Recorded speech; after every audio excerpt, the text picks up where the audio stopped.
Welcome to LAH-TEE-YAH in the Lead podcast, a podcast where we lead meaningful conversations that intersect the block and the boardroom.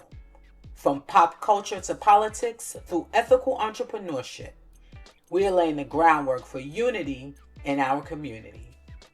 We're glad you're here. Enjoy the conversation. Good evening. Welcome to LAH-TEE-YAH in the Lead podcast. My name is LAH-TEE-YAH and I'm your host. Thank y'all so much for checking back in with your girl. This is episode 17 and y'all, I hope y'all are okay because it is a lot going on. I know it's a lot going on in your ecosystem. It's a lot going on in mine.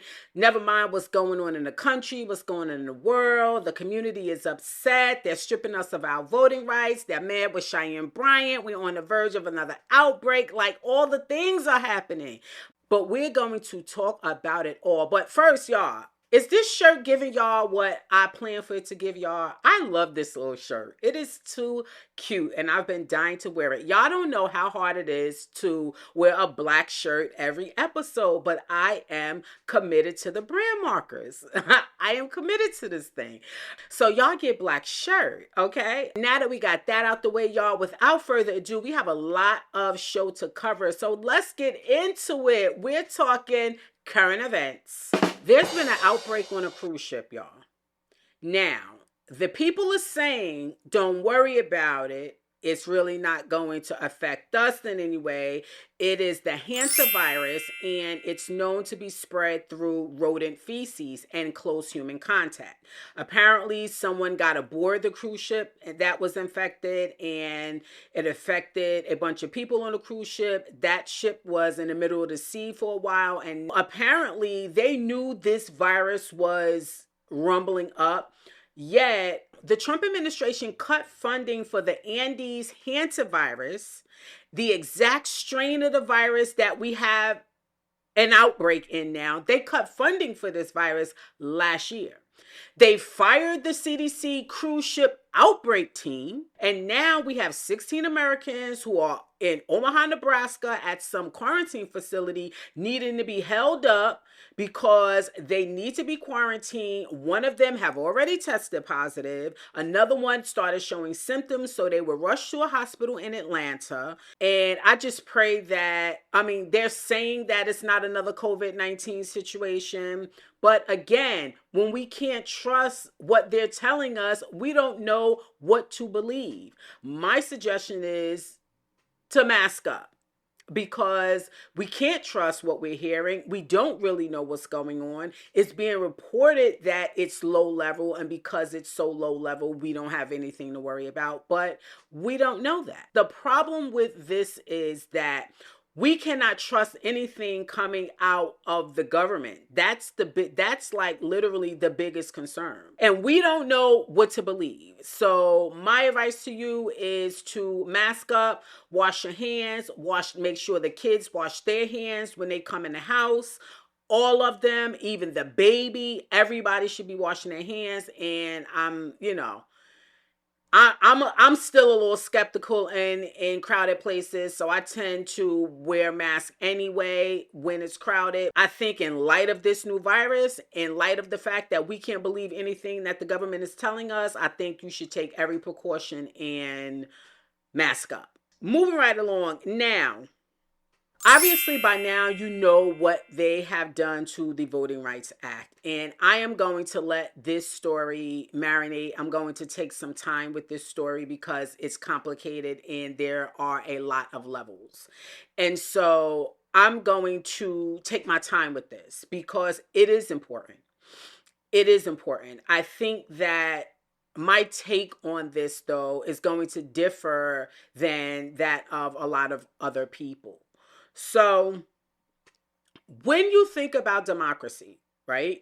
And I'm going to do my best not to be cynical, but we have known what they've presented to us as democracy. This democracy in this country is very young. It's really only been since like 1973. So to understand the magnitude of where we are, I'm going to take us back just a little bit. In the 2013 Shelby versus Holder decision, the Supreme Court gutted Section 5 Preclearance. Preclearance was the Voting Rights Act core protection, stripping the federal government's power to prevent discriminatory voting laws before they take effect. That was major. Section 5 also requires that certain states and governments have pre-clearance before they make any changes to the voting process. Now, another important part to this is Section 4B, because Section 4B contains the coverage formula that determines which jurisdictions are subject to pre-clearance.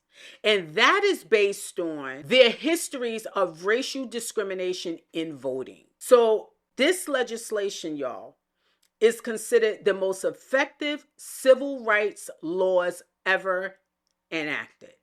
It fundamentally altered the relationship between the state and federal government around voting. And this is why they want to dismantle it. Now, in 2026, Louisiana versus Calais has effectively dismantled the Voting Rights Act.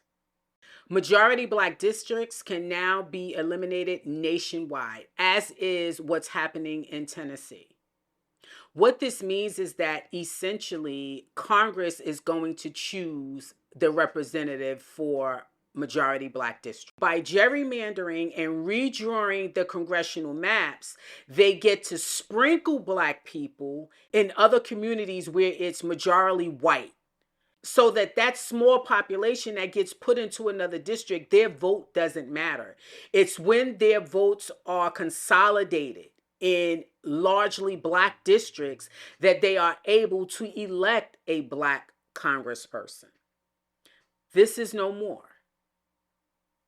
And you have to ask yourself the question, whenever they are fighting something so hard, it must be something that's good for us.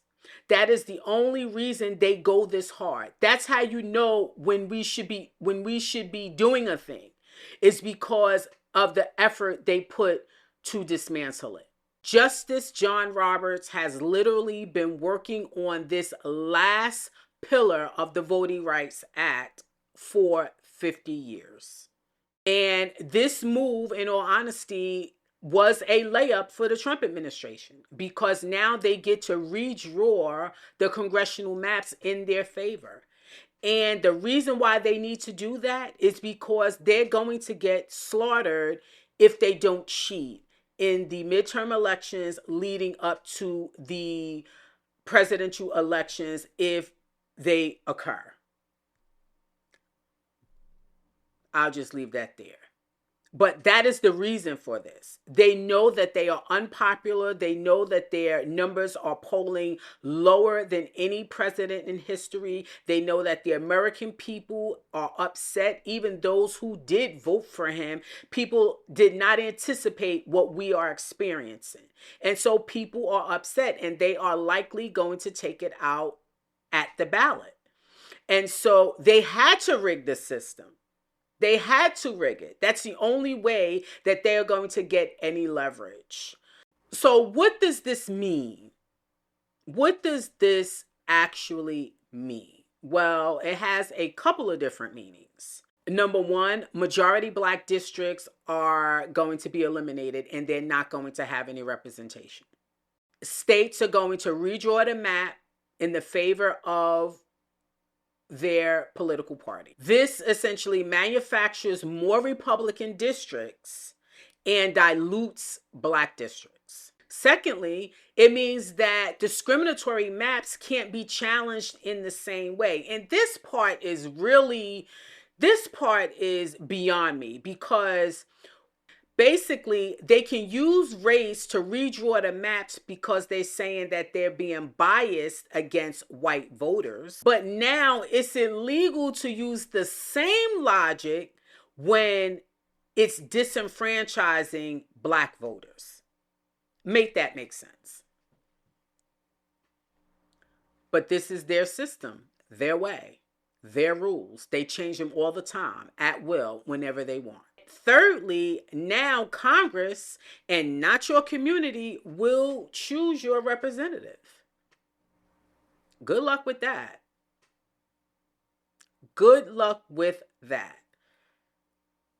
In terms of Black districts having real representation. And this is what I mean about the United States as it continues to try to tout democracy, democracy, democracy. The fundamental promise of democracy is broken when the people cannot elect their own representatives. When the state chooses a representative, that representative is imposed on you. That is not democratic. That is not democratic. The people are supposed to have the right to vote in their elected officials. The only possible legislative solution I see is passing the John Lewis Voting Rights Advancement Act.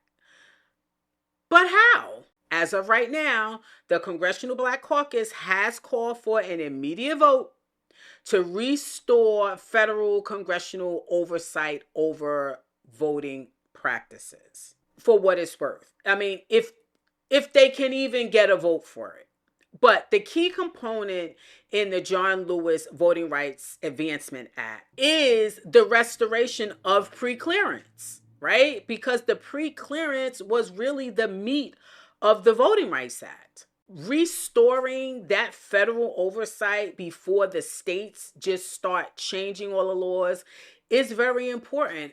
However, I mean, it's more than important. It's crucial, but how are you going to get that through in a Congress and Senate that is Republican tight? The John Lewis Voting Rights Act targets discrimination like poll taxes, closing polls, purging voters, all those types of things that they are known for. It increases transparency, requiring that any voting changes are publicly announced 180 days before an election. It also expands federal oversight, authorizing the federal government to send observers to polling sites where they have a history of discriminatory practices. In theory, it does sound great. However, the reality is that under this administration, they're never going to pass this. That's just what it is. They're not going to pass this in this Republican administration, because if they wanted to stand up for voting rights, if they actually wanted Black Americans to be able to vote, there wouldn't be this big push to dismantle the ability for Black Americans to vote. So I'm not hopeful that this is going to be passed. You know who's really going to be mostly affected by the Republican gerrymandering? It's going to be those states like Tennessee, Louisiana. For example, Tennessee General Assembly just passed a congressional map that eliminates their only majority Black district. That is, I believe, is District 9, Memphis. Majority Black district, no representation. Here's my take on this. I am well aware of the sacrifices made by our ancestors for us to be able to vote. And I have voted. I have voted since I was able to vote. However, I believe that what our ancestors were really trying to obtain was what the vote actually represented. The vote for them in those times represented having a voice. They represented being seen. They represented feeling like they had a stake in their own lives. They represented the possibility of a better life. They represented them being seen and valued as human beings. That's what the vote represented. However, I feel like it has become more of a ritual than what they were fighting for.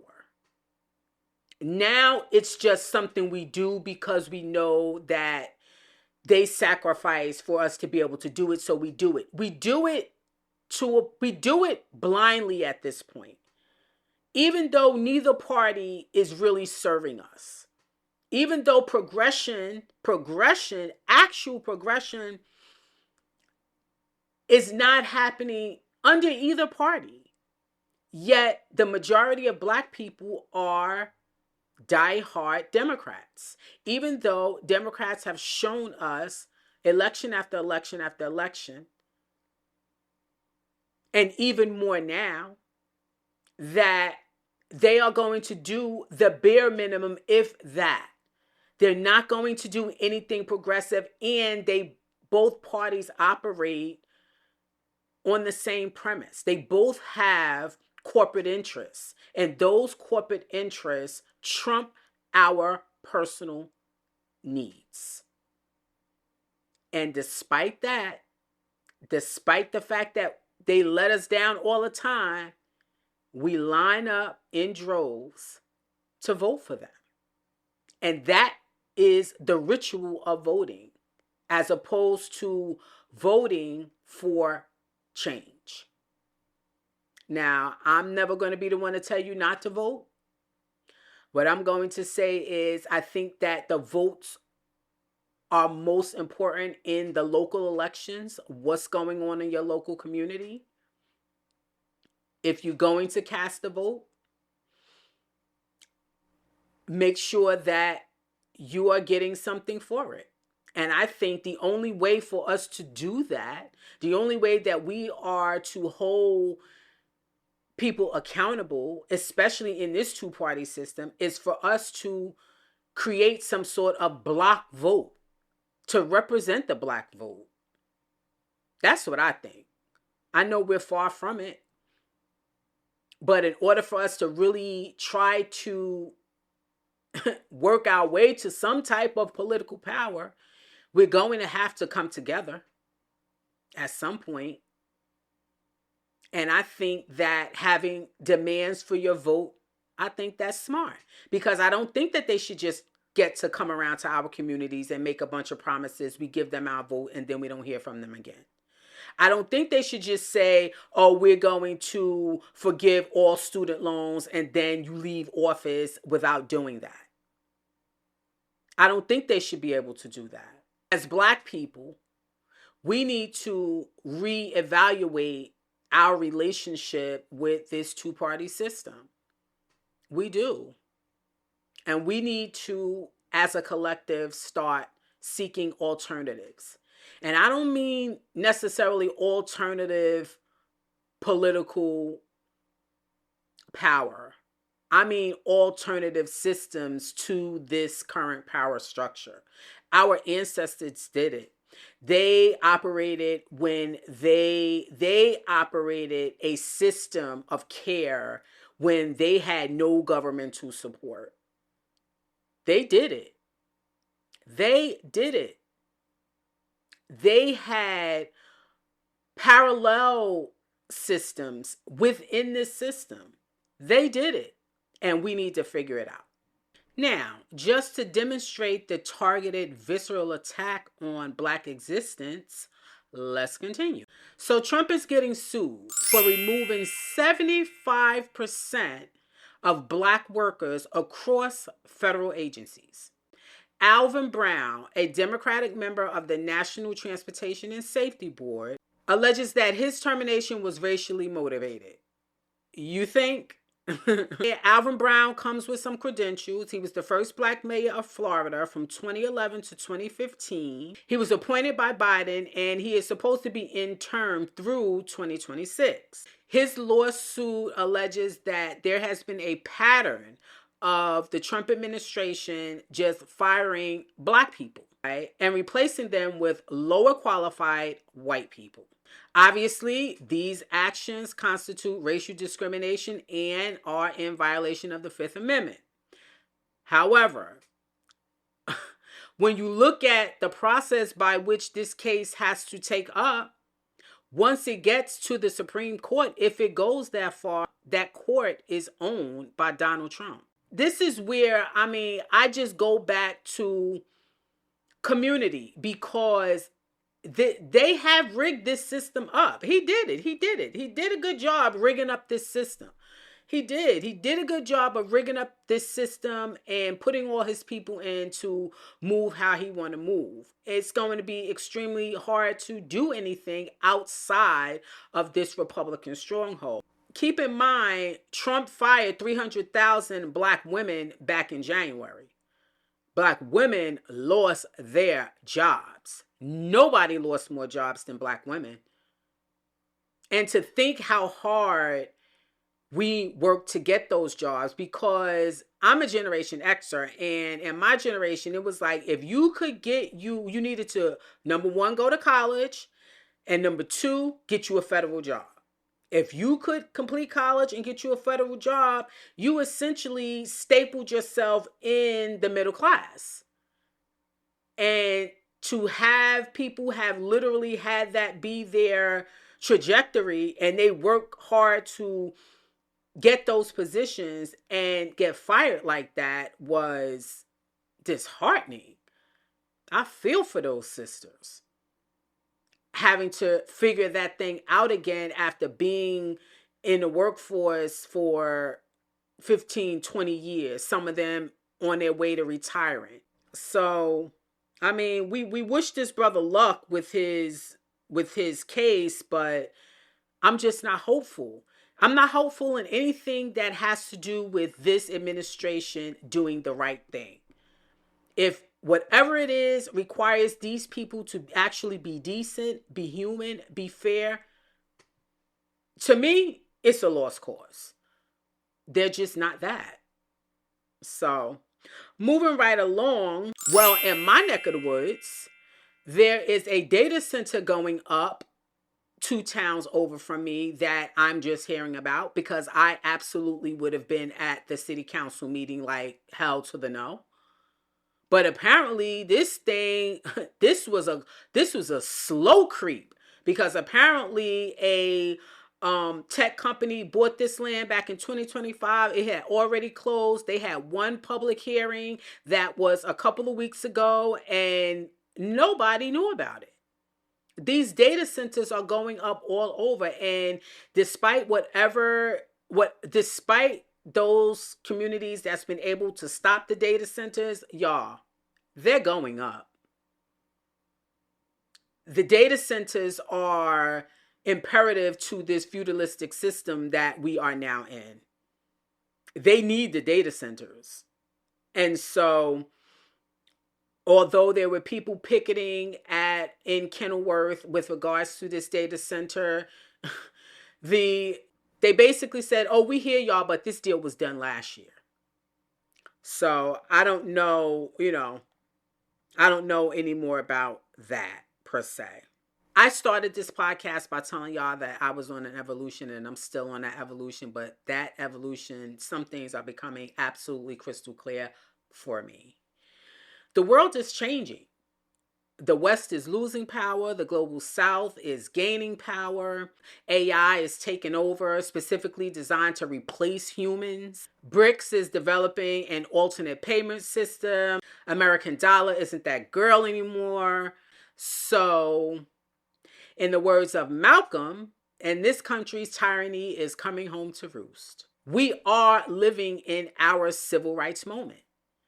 And so I say to you, so whatever you're doing now is how you would have been moving in the civil rights movement, because what we're experiencing right now, they're going to study in 10 years. And I just hope that we're all on the right side of history.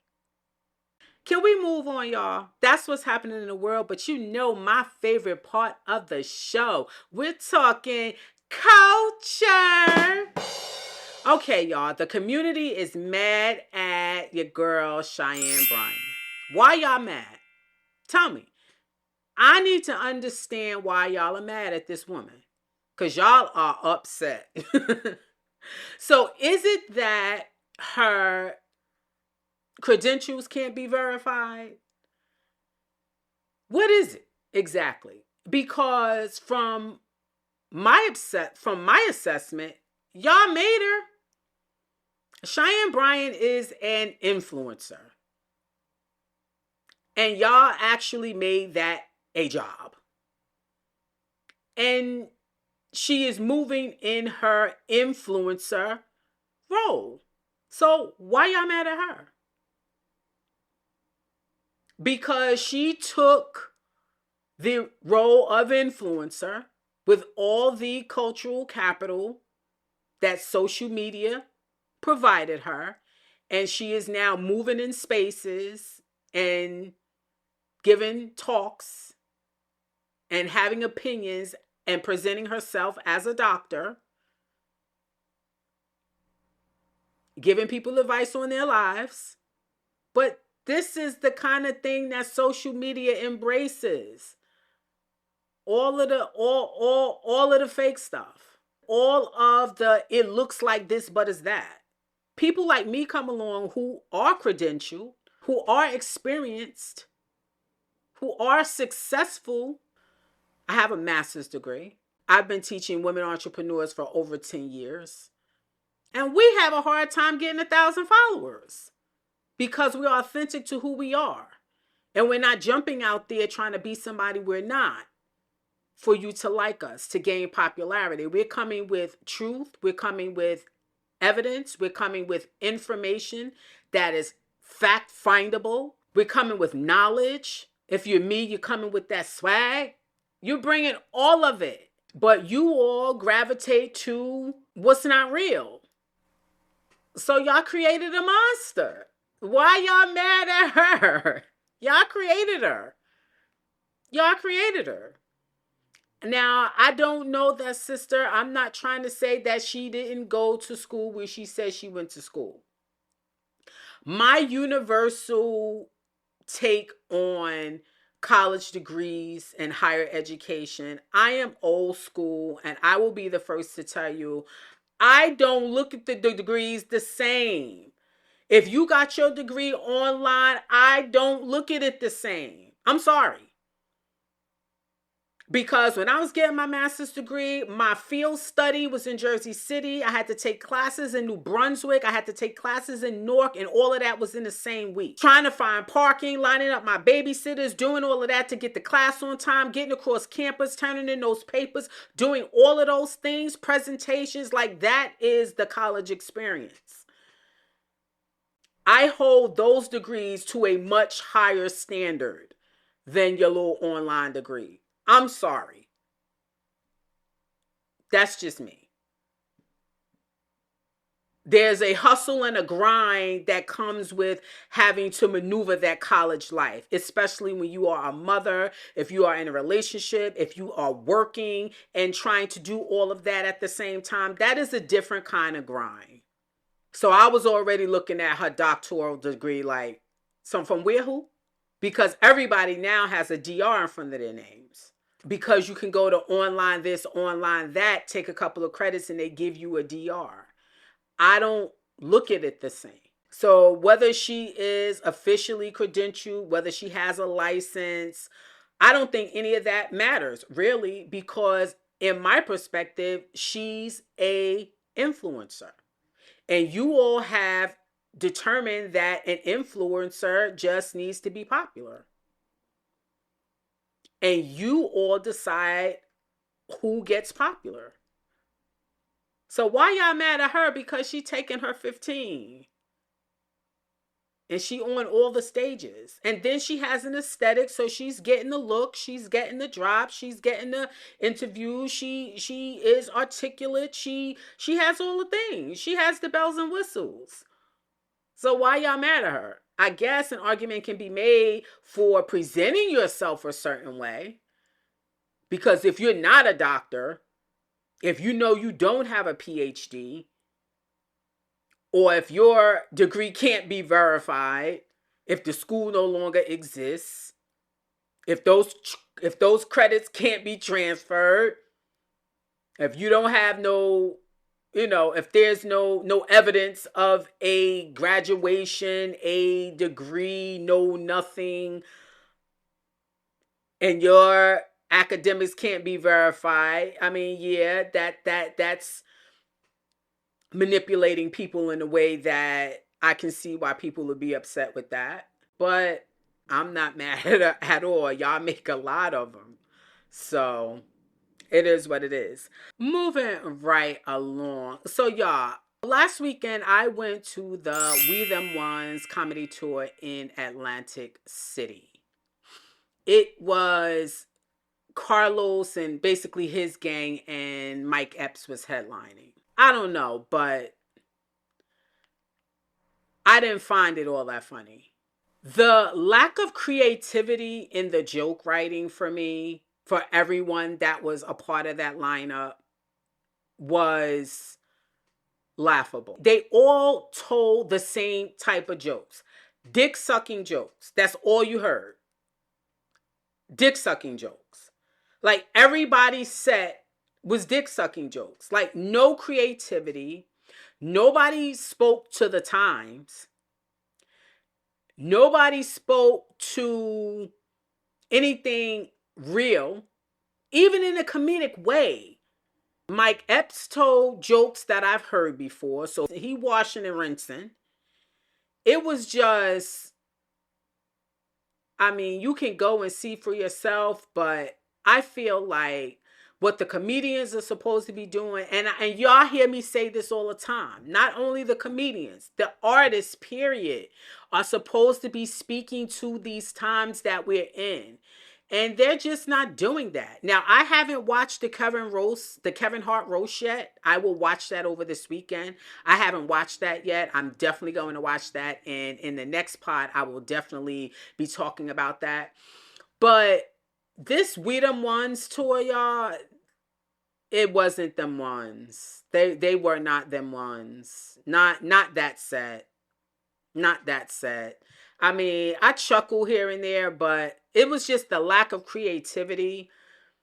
The same theme throughout all of the comics, and it was like 9 different comics. It was no substance, no nuance, no originality, no progression. It was just dry. I mean, you got a couple chuckles, but when I go to a comedy show, I need to bust a gut, because for me, there's nothing worse than a comic that's not funny. And there's but so many ways you can tell a dick sucking joke. A woman sucking dick only gets but so many laughs after you've heard it 10 times. So I don't know. I think that I'm just kind of apathetic to art, period, right now, just because so many of our artists really are not seizing the moment, and they're not using their voices for anything. And I don't know. I guess I'm still hopeful and hoping that somebody will. But I mean, check out the tour if you want to. I know TK Kirkland, he wasn't at that one, but he is on some of the flyers for other stops. Check it out. I mean, for me, I could have passed on that. So it's over. The Love and Hip Hop run is over. VH1 and Paramount will not be creating any more Love and Hip Hop shows. That run is over. And it's about time, because while I tried to support it, by the time they got to Miami, like, I didn't know what the heck was going on. And so I lost interest in it. I wasn't really following it since New York. Like, it had lost its essence. It had lost its essence. The love and hip hop factor was just gone. They was on some whatever it was something so far from what we started watching with Jim and Chrissy and Joe Budden and that initial regime. Love and Hip Hop gave us some moments. Especially Love and Hip Hop New York. So they're gone. Moving right along. So y'all, books are back in my life, right? Because I have to turn off and disconnect from everything that's going on, because it's too much. And so I have gone back to my book reading. And in doing so, I have also relaunched my Worthy Women's Collective. And if you don't know about Worthy Women, if you were in New Jersey, I'm pretty sure that you have heard of Worthy Women, because we were, before the pandemic, and my Worthy Women's Network has been operational since 2012. We were known for producing expos and women's events and entrepreneurial events and all of that. Well, I am restarting her because we need community again, and we need it in the worst way, particularly right now. However, the key difference, though, this version of the Worthy Women's Collective is specifically for Black women, because we need a safe space. We need a safe place. We need a refuge, and the Worthy Women's Collective is it. Please do look up the Facebook group and read the description. If you're about what we're about, please do consider being part of our community. With that being said, I have reintroduced books back into my life because I need them. I need to quiet my mind and just separate from all the chaos. So join me in the Worthy Women's Collective. This month I am reading Where Do We Go From Here? Community or Chaos, Dr. King's last book, because this book, and I'm still reading it, and it is the book where he really had a revelation. And because of that revelation, unfortunately, they assassinated him. He was starting to see this country for what it was. And he had, in fact, said that he feared that he led his people into a burning bush, because what he had been praying for and what he had hoped would be our route to the mountaintop wasn't going to be that route. And so I am in the middle of the book, and I encourage you to join me in this month's reading. Again, please do look us up on Facebook. The Facebook group is the Worthy Women's Collective. Last but not least, I want to say Happy Haitian Heritage Month. Y'all know why the United States got a hard on for Haiti, right? Because in 1791, Haiti revolted. It was the Haitian War of Independence, one of the only known slave rebellions ever in the world, where enslaved Africans actually incited an insurrection against the French colonial rule in Saint Dominic, which is now Haiti. Because of that revolution, they were shunned by the rest of the world, because that revolution caused white landowners to lose so much money.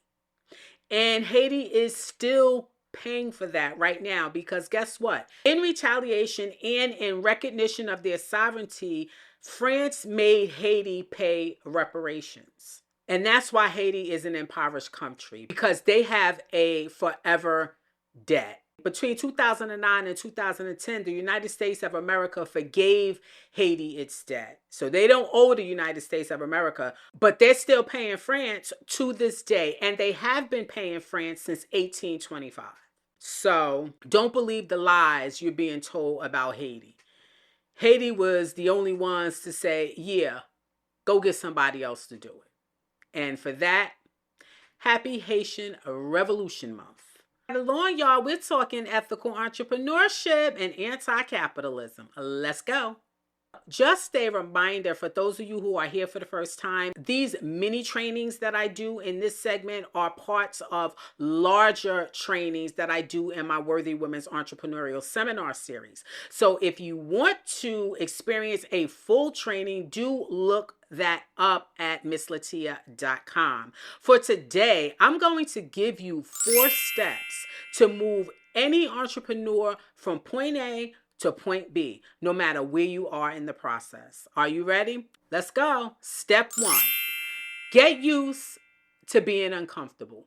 There is absolutely no way to progress in your entrepreneurial endeavors if you don't get used to being uncomfortable. There is nothing about this process that should not be uncomfortable. If you are doing something new, you're doing something exciting, you have all of the odds stacked against you, you don't have all you need to do all of the things, you're being the chief cook and bottle washer, all of that should make you feel a little bit uneasy. It is in that feeling of being uneasy where your success is waiting. Get used to being uncomfortable because moments of uncomfortability produces opportunities for learning. Step number 2, forget the conventional. I know as new entrepreneurs, sometimes you can get locked into what you think the business is supposed to look like. You've been researching the conventional way of doing things. Well, I'm here to tell you that your growth and development is going to come with thinking outside of the box. Color outside of the lines. You don't have to do things the way they have traditionally been done.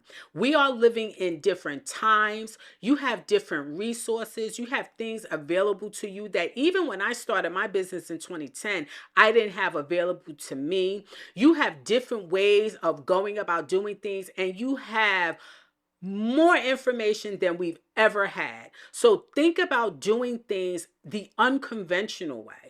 I promise you, if you take the risk in doing things in an unconventional way, you're going to reap a reward that's going to give you conventional success.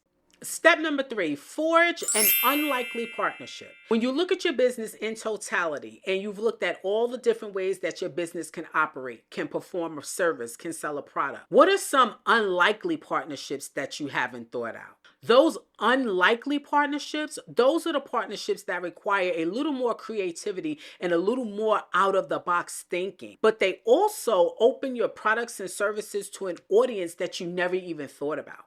So as you're thinking about growth and scaling, think about the unlikely partnerships that you can forge and figure out how they would make sense for your business. Because through the process of forging unlikely partnerships, you'll probably also gain some partnerships that opens up your business footprint. Remember, think outside the box. Unlikely partnerships. Step number 4, don't marry the original plan. Date it. In the process of becoming a successful business owner, you're going to have to alter that plan a million times. It is not going to be what you thought it was going to be. It has a potential to being something that you never even dreamed of. However, in order to get to that point, you can't be married to the plan to the point where you are rigid and you're not looking for ways outside of where you thought your business could go and what you thought your business could do. All of the previous steps brings you back to this step. This means that you should embrace continually going back to the drawing board. As an entrepreneur, this is part of the process. It is required because there are going to be things that come up in your entrepreneurial journey that you never accounted for. And those things are going to require you to change some things around. You can't be befuddled when those times come and you need to pivot. Embrace the pivot. The pivot is part of the process. And you don't get to the end goal without the pivot. And those are some quick tips brought to you by the Worthy Women's Entrepreneurial Seminar Series. If you want to experience a Worthy Women's Entrepreneurial Seminar Series, please do go to my website, MissLatia.com, and look up the schedule for the next session near you. That is it. That is all, y'all. We are moving on. It's time for Black Facts. In today's segment of Black Facts, we're honoring Norma Holloway Johnson, federal judge. Norma Holloway was born in Lake Charles, Louisiana on July 28, 1932, sent to Washington, D.C. at age 14 to care for her great aunt. She attended Dunbar High School, the first public high school ever for blacks in America. She graduated from Muneer Teachers College, now University of D.C., in 1955 magna cum laude. However, it was the historical 1954 Brown versus Board of Education decision that diverted her career from teaching to law. Enrolling in the prestigious Georgetown University Law Center in 1962, she became the first black woman ever to earn a Juris Doctorate degree from the school. Her career began in 1963 as a trial lawyer with the U.S. Department of Justice and later included an appointment by President Richard Nixon in 1970 to the Court of General Sessions, which later became the Superior Court of the District of Columbia. President Jimmy Carter nominated Holloway on February 28, 1980 to a seat on the United States District Court for the District of Columbia. She was confirmed by the U.S. Senate on May 9, 1980. 3 days after, on this day, May 12, 1980, Norma Holloway Johnson received her commission, thereby becoming the first Black woman ever to serve as Chief Justice of a United States District Court. Remember the grand jury investigation of President Bill Clinton and his relationship with Monica Lewinsky? Judge Johnson presided over the proceedings. On September 18, 2011, Judge Norma Holloway Johnson tapped her eternal gavel. Our Black Facts are brought to you by the Black Heritage app. While this is not an ad, we support the Black Heritage app because the Black Heritage app provides Black Facts for every day of the year. It's a free app, and I encourage you to download it on your phone. That's it, y'all. Last but not least, Tea's take. My take for today is this. This is our civil rights moment. What you are doing right now will mark your place in history. Make sure you're showing up in the way that you want to be remembered. That's it. That's all. I love y'all. Thank y'all for joining me. Thank y'all for listening. Thank y'all for downloading, sharing, subscribing. Y'all be safe out there. Do something good for a brother or a sister. We need each other, and we need each other more now than we ever did because we don't even know the times that we're in. So I encourage y'all to seek community and find your tribe because we are all one of the same tribe. I love y'all. Good night.